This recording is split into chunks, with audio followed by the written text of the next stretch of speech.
Bapak, Ibu, dan saudara-saudariku yang terkasih di dalam Tuhan kita Yesus Kristus. Salpe, damai Tuhan beserta kita. Bapak, Ibu, dan saudara-saudari, hari ini kita bertemu dalam renungan harian Katolik dengan Injil Matius bab 20 ayat 20 sampai 28.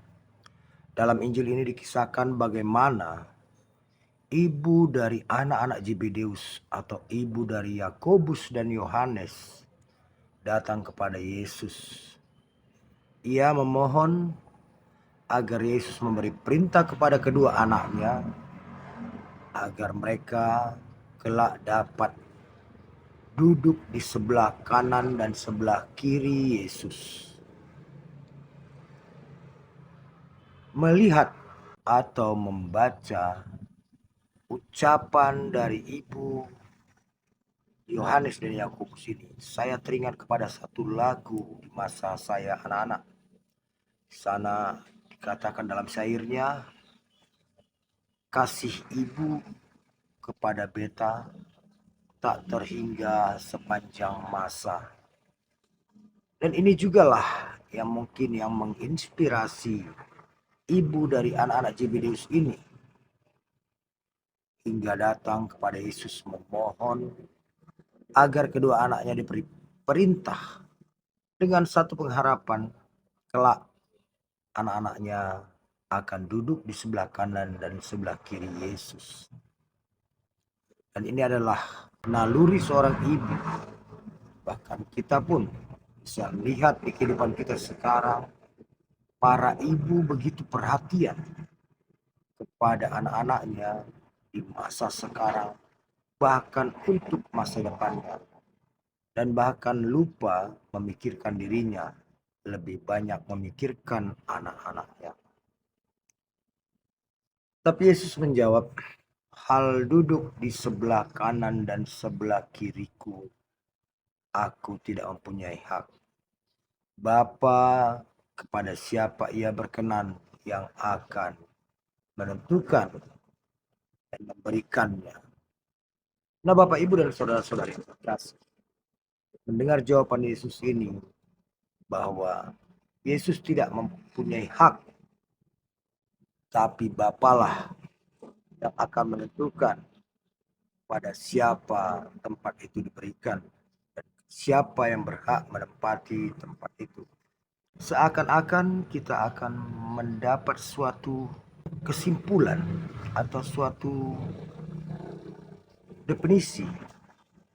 Yesus tidak punya kuasa, tapi Bapa punya kuasa. Artinya Yesus dan Bapa terpisah. Jika pemahaman seperti ini yang ada dalam pikiran kita, artinya kita telah salah dalam memahami kealahan Yesus. Kita salah memahami makna Tritunggal. Yesus menolak, Yesus mengatakan bahwa dia tidak berhak.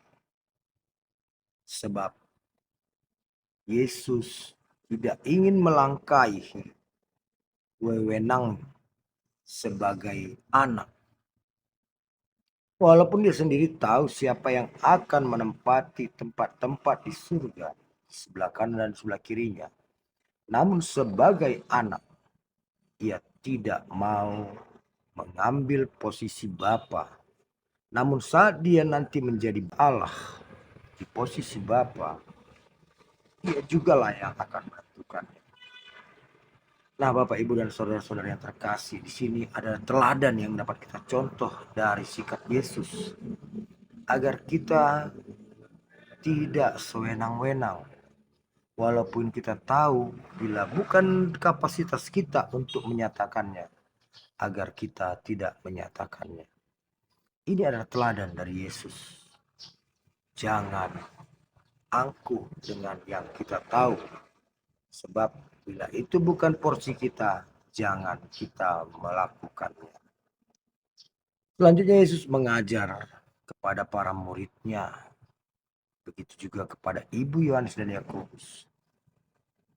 untuk menjadi pemimpin harus menjadi pelayan. Bagaimana kita dapat memaknai perkataan Yesus ini? Untuk menjadi pemimpin harus menjadi pelayan. Sebab Yesus sendiri adalah putra Allah, adalah Allah itu sendiri, datang ke dunia ini bukan untuk dilayani, melainkan untuk melayani. Itu telah dikerjakan Yesus. Itu jugalah yang harus kita ikuti sebagai pengikut, sebagai umatnya. Artinya, saat kita ingin menjadi pemimpin, kita terlebih dahulu melatih diri kita untuk bisa dipimpin. Dan dengan kita mau melayani, kelak jika kita menjadi pemimpin, kita adalah pemimpin yang penuh kasih, penuh cinta, melayani orang-orang yang kita pimpin. Inilah pesan Yesus kepada seluruh muridnya. Walau hanya ibu dari Yohanes dan Yakobus yang memohonkan, namun pengajaran itu bagi semua murid-muridnya dan bagi kita semua, agar kita lebih dahulu rendah hati bila kita ingin menjadi yang utama. Kita harus melayani bila kita ingin menjadi pemimpin. Nah, Bapak, Ibu, dan saudara-saudara yang terkasih, semoga dengan renungan hari ini kita menjadi pengikut Yesus yang rendah hati. Kelak kita akan dapat upah sesuai sikap pelayanan kita di dalam kehidupan kita masyarakat. Amin. Tuhan memberkati.